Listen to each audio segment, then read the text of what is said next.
Like 5,000 likes to this video, we will upload more patriotic news. Thank you. Time to go home. Mitch McConnell doesn't want this interview getting out, it'll ruin him.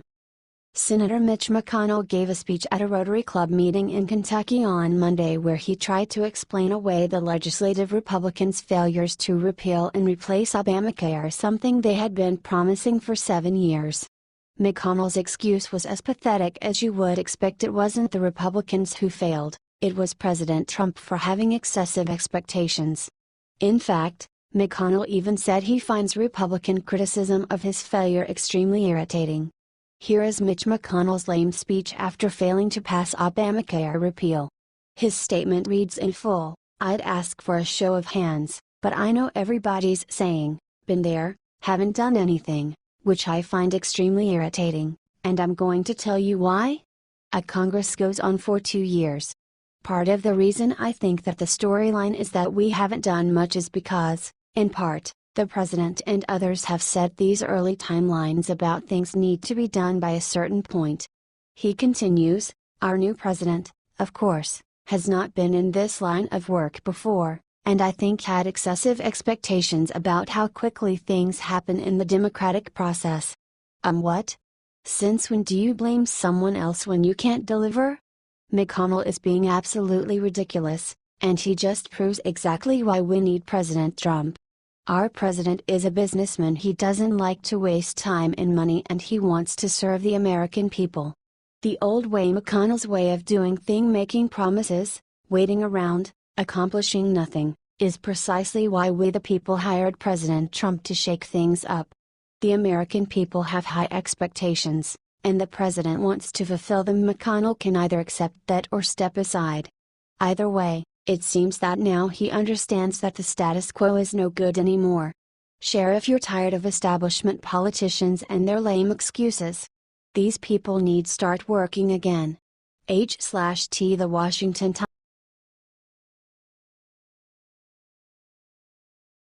Carnage. Hannity just ripped apart Mitch McConnell and this rant going viral. Who out there is sick and tired of Senate Majority Leader Mitch McConnell? He continuously disrespects our president, the man we, the people, elected to lead our great country. Well, we aren't the only ones. Sean Hannity has proven his loyalty to President Trump time and again. See how he's continuously shown his loyalty. Tuesday, Hannity exhibited his full support again. He had just said he intended to stop all petty political disagreements for 12 hours due to the seriousness of the North Korea situation. He invited others to do the same. He wasn't able to make it the full 12 hours, though. And who can blame him? According to ABC News, McConnell had just said it was extremely irritating that Congress has the reputation of not accomplishing anything. And he blamed it on Trump. Seriously, y'all? So Hannity blew his cool, tweeting, "Well, I couldn't have said it better myself." The gall of Senator McConnell, blaming President Trump for Congress failures. It's really pretty disgusting. He actually whined that Trump had excessive expectations for Congress. What? How dare anyone expect that they actually get something done? Wow. Just wow. If you agree with Hannity and think that it's time for McConnell, and others like him, need to go, comment, vote them out and share. H/T The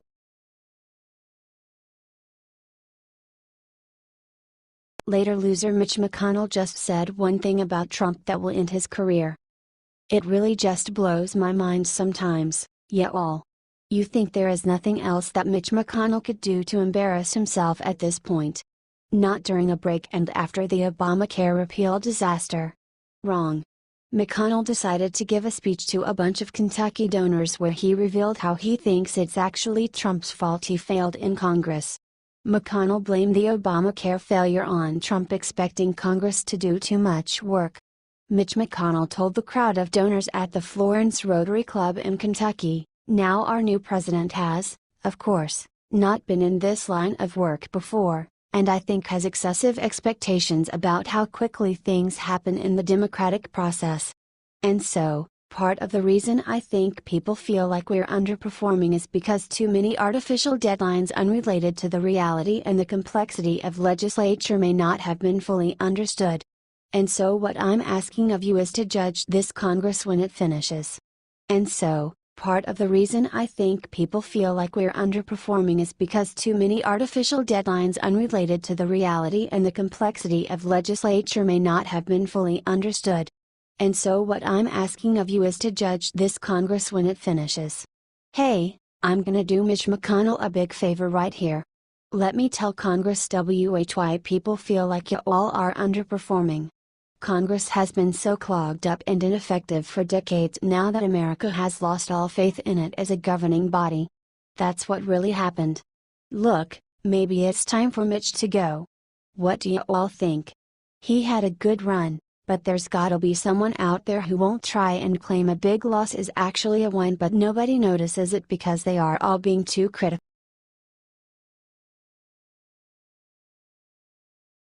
Huge win. Sarah Huckabee just proved New York Times lies in most epic way imaginable. The New York Times thought they were such big dollar hit yesterday when they leaked a climate report that allegedly proves humans cause global warming. According to them, scientists were worried Trump would hide their report. There was one big problem with their BS claims. Enter Sarah Huckabee Sanders. Yesterday, she smashed the lying New York Times claims about their leaked report by revealing the one thing they didn't want anyone to see. Sarah Huckabee revealed the article leaked to the New York Times was actually a publicly available draft. Huckabee told a gaggle of White House reporters on Tuesday afternoon, "It's very disappointing, yet entirely predictable to learn the New York Times would write off a draft report without first verifying its contents with the White House or any of the federal agencies directly involved with climate and environmental policy." As others have pointed out, and the New York Times should have noticed, drafts of this report have been published and made widely available online months ago during the public comment period. The White House will withhold comment on any draft report before its scheduled release date.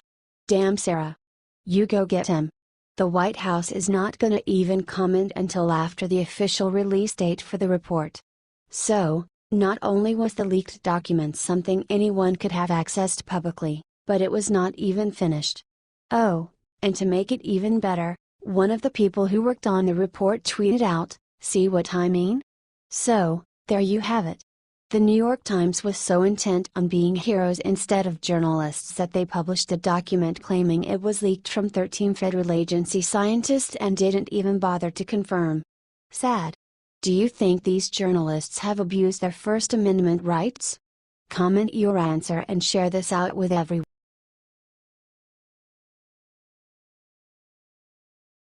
When Trump just went to speak on opioid epidemic, Melania did the incredible. President Trump held a meeting in New Jersey Tuesday to address the nation's growing opioid crisis. President Trump outlined the crisis in no uncertain terms, saying at one point, "It is a problem the likes of which we have not seen. The opioid epidemic is ravaging the nation and people continue to die and have their lives ruined." President Trump is no stranger to addiction. His older brother died at the age of 43 after struggling with alcoholism. Throughout all of this, First Lady Melania Trump was at the president's side. Melania tweeted that she would be at the event earlier that day. Melania then launched the #StopDrugAddiction headline. This is a big step for Melania, who normally shies away from policy debates. The move is reminiscent of Nancy Reagan, who publicly advocated the Just Say No campaign meant to combat the crack epidemic. Melania was next to her husband throughout the meeting, providing him support the entire time. President Trump gave a great talk about this serious issue. Check out this short clip here. Throughout the speech, the president made one thing abundantly clear: we will fight this deadly epidemic and the United States will win. This drug crisis is tough and has so far ruined countless lives.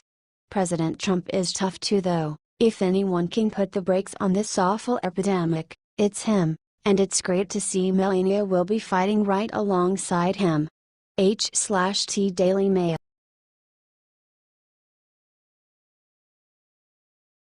Sarah Sanders' perfect response to faith-shaming journalist will leave every Christian in tears. Sarah Huckabee Sanders is famous for sticking up for President Trump against the media during her daily press briefings. She's known for her spunk, wit, and composure as she fields difficult questions from a host of journalists. Fewer people know that before each briefing she reads a devotion and says a prayer. Her faith is important to her, and this should not be too surprising, as Sanders' father, Mike Huckabee, was a pastor. This was news to the New York Times, however, which ran this curious headline: "The New York Times evidently could not understand her faith and hinted at some hypocrisy on her part, saying Sanders is an unlikely public face for Minister Trump, a twice-divorced connoisseur of grievance." Sanders, of course, had a perfect reply: "I certainly didn't approve of a couple of Trump's comments. But at the same time, we were looking for a commander-in-chief, not a pastor." She continued, "Oftentimes, people want to make politicians perfect. And that's one of the actual beauties of Christianity, is understanding that no one is. Yes. It is so great to have a woman with so much grace serving the White House. President Trump is by no means a perfect man who is ? But by no means does that disqualify him or those who serve him from being Christians." Sarah Huckabee Sanders again showed class and tact against media skepticism. Share if you love having her as President Trump's press secretary. H/T New York Times.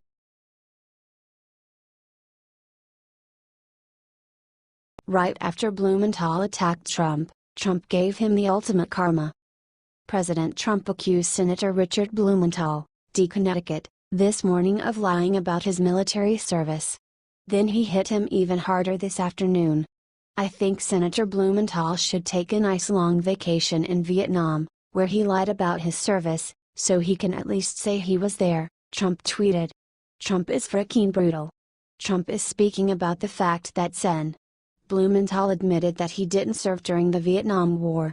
He was only a reservist." Here is the interview that caused Trump to resist on Twitter. This morning, Trump accused Blumenthal of being a phony Vietnam con artist. This attack came after Blumenthal whined to CNN that he was concerned that the Department of Justice is weaponizing laws after they threatened to crack down on leaks. Blumenthal said this to Trump this morning.